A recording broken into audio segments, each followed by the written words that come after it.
салом донишҷӯён ва бинандагони гиромӣ, дарси навбатии мо ошкор намудани аминокислотаҳои ҳалқавӣ дар маҳлули сафедаҳо.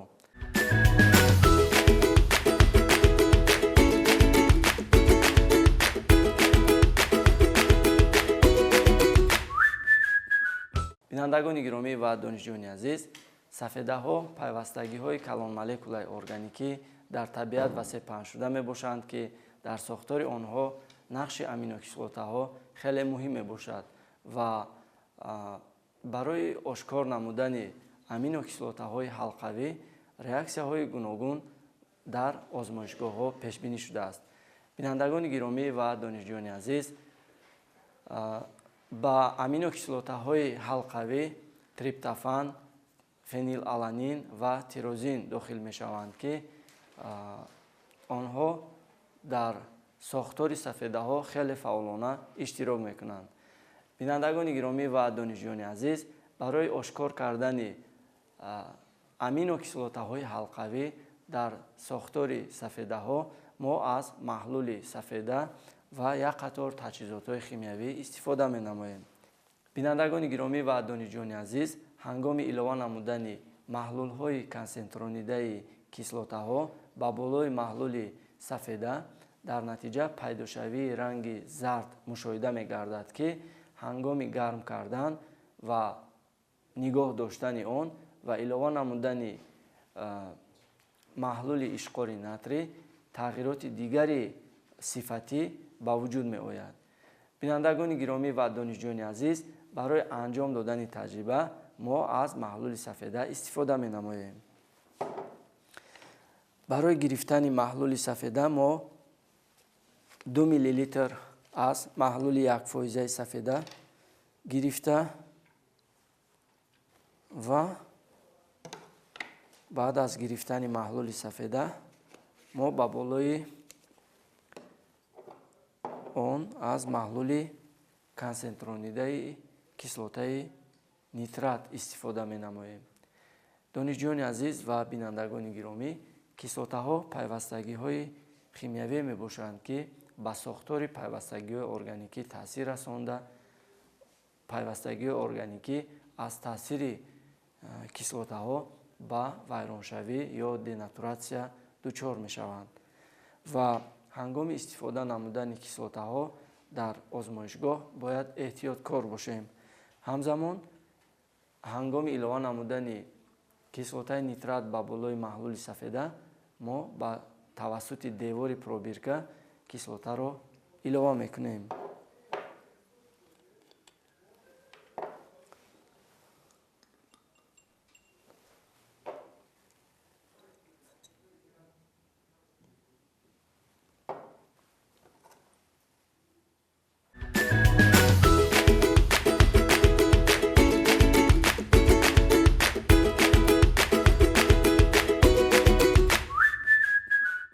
бинандагони гиромӣ ва донишҷӯёни азиз, ҳангоми анҷом додани таҷриба ба маҳлули пробирка бояд бодиққат бошем ва ҳоло чӣ хеле ки шумо мебинед, ранги маҳлули пробиркаи мо тира мебошад ва аз маҳлули консентронидаи кислотаи нитрат тавассути девори пробирка илова мекунем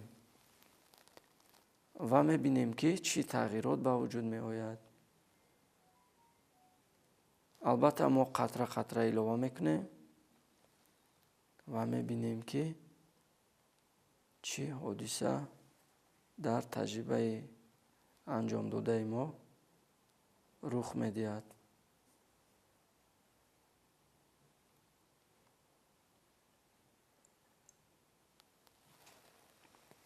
донишҷӯёни азиз ва бинандагони гиромӣ, чӣ хеле ки шумо мебинед, дар қисмати поёни маҳлули пробирка як қабати таҳшоншуда мушоҳида карда мешавад. ин аз он гувоҳӣ медиҳад, ки кислотаҳо ба сохтори пайвастагиҳои органикӣ, махсусан сафедаҳо таъсир расонда, сафедаҳо аз таъсири кислотаҳо денатуратсия мешаванд ва онҳо таҳшон мешаванд, ки ин хосиятҳои физикӣ ва химиявии онҳоро нишон медиҳад. акнун барои анҷом додани қисмати дигари таҷриба мо ҷараёни гармкуниро истифода мебарем.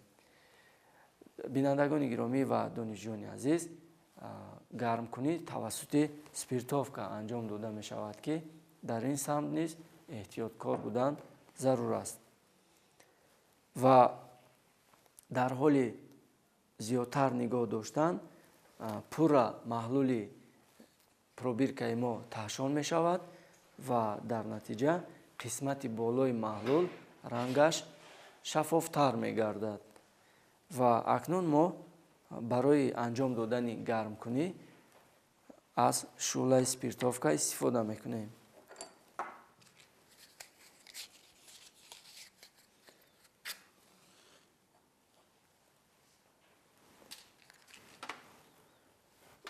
ва ҳамзамон барои бехатарӣ мо аз воситаи дигари озмоишӣ ки ба воситаи он пробирка дошта мешавад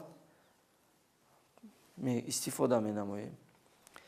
бинандагони гиромӣ ва донишҷӯёни азиз, акнун барои анҷом додани қисмати дигари таҷриба мо аввал деворҳои пробиркаро дар шӯълаи спиртовка гарм мекунем.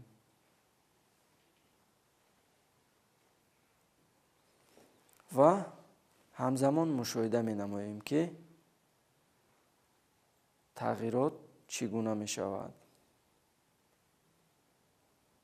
акнун дар як масофа боз маҳлулро нигоҳ медорем.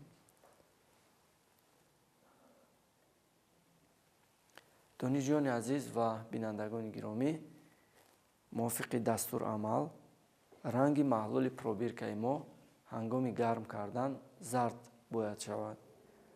ва мо ин ҳолатро боз дар ҷараён ва аллакай шумо дидед ки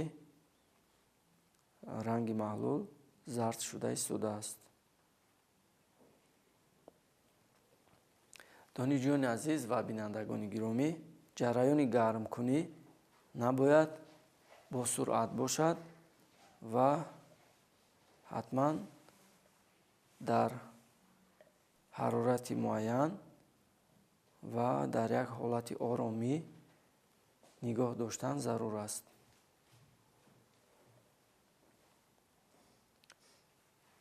ва чӣ хеле шумо мушоҳида карда истодед, аллакай ранги маҳлул зард шуд. ҳамзамон дар маҳлули пробирка қисмати лахташуда мушоҳида карда мешавад ки ин аз сафедаҳо гувоҳӣ медиҳад.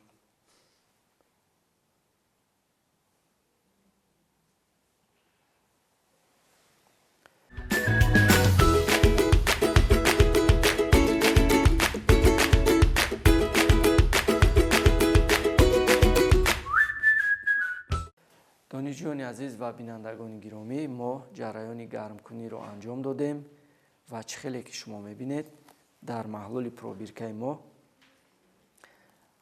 худи ранги маҳлул зард шуд ва албатта боз дар девори пробирка низ порчаҳои алоҳидаи зардшуда мушоҳида мегардад. донишҷӯёни азиз ва бинандагони гиромӣ, чӣ хеле ки шумо огоҳӣ доред, мо оид ба ошкор намудани аминокислотаҳои ҳалқавӣ реаксияи сифатиро анҷом медиҳем. ва албатта ин аминокислотаҳо триптофан, фенилаланин ва триозин мебошанд. донишҷӯёни азиз ва бинандагони гиромӣ, баъд аз тағйир ёфтани ҳарорати пробирка, яъне паст шудани ҳарорат, мо аз маҳлули 10% ишқори натрий илова менамоем. дар организми зинда тағйиротҳое ба вуҷуд меоянд ки вобаста ба ҳолати организм самти дигаргуншавии мубодилаи моддаҳо ба вуҷуд омада, дар натиҷа раванди мубодилаи модда вайрон шуда, организм ба ҳолатҳои патологӣ дар организми инсон ва дар организмҳои растанигӣ низ тағиротҳои вайроншавии мубодилаи модда ва нестшавии система низ оварда мерасонад, ки ин дар шароити озмоишӣ ошкор кардан хеле зарурат дорад. бинандагони гиромӣ ва донишҷӯёни азиз, акнун мо баъд аз хунук шудани пробирка боз қатра қатра маҳлули 10% ишқори натриро ба болои маҳлули ҳосилшуда илова менамоем.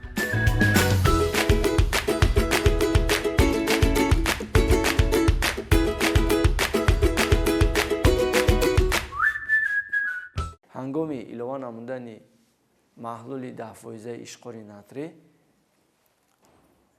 ранги норанҷӣ ба вуҷуд меояд, ки инам аз мавҷудияти аминокислотаҳои ва пайдо шудани моддаҳои дигар, ки намаки натри ди нитротриозин ном дорад, гувоҳӣ медиҳад.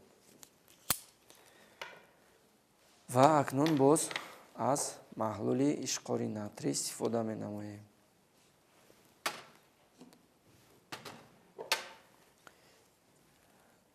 бинандагони гиромӣ ва донишҷӯёни азиз, ин маҳлули 10% ишқори натрӣ мебошад ва мо эҳтиёткорона аз маҳлули ишқори натрӣ истифода менамоем.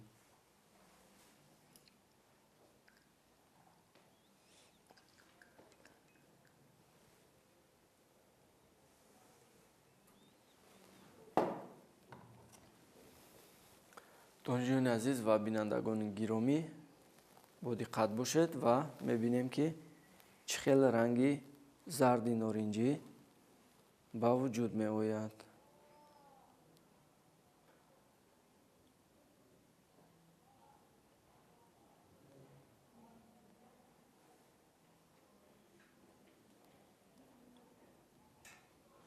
албатта мо тавассути девори пробирка илова мекунем ва чӣ хеле ки шумо мушоҳида карда истодед,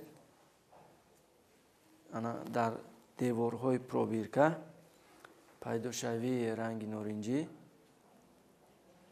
мушоҳида мегардад. ҳамзамон боз барои дақиқият як миқдори дигари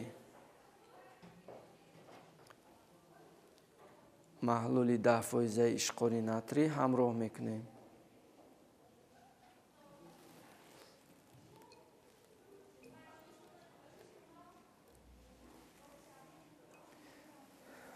бинандагони гиромӣ ва донишҷӯёни азиз, мувофиқи дастурамал ва талаботҳои ошкор намудани реаксияҳои сифатии аминокислотаҳои ҳалқавӣ, ки пайдошавии ранги норанҷӣ далолати он мебошад, таҷрибаи имрӯзаро анҷом додем ва чӣ хеле ки мебинед, дар деворҳои пробирка яъне рангҳои зард пайдо шуданд.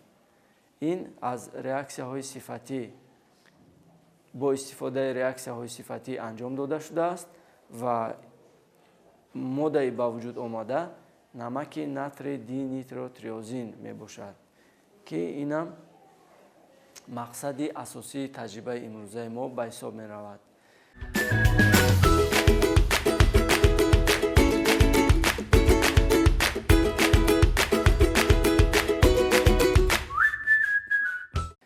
донишҷӯёни азиз ва бинандагони гиромӣ, дарси имрӯзаи мо ба анҷом расид. То дарси навбатӣ, сиҳату сарбаланд бошед.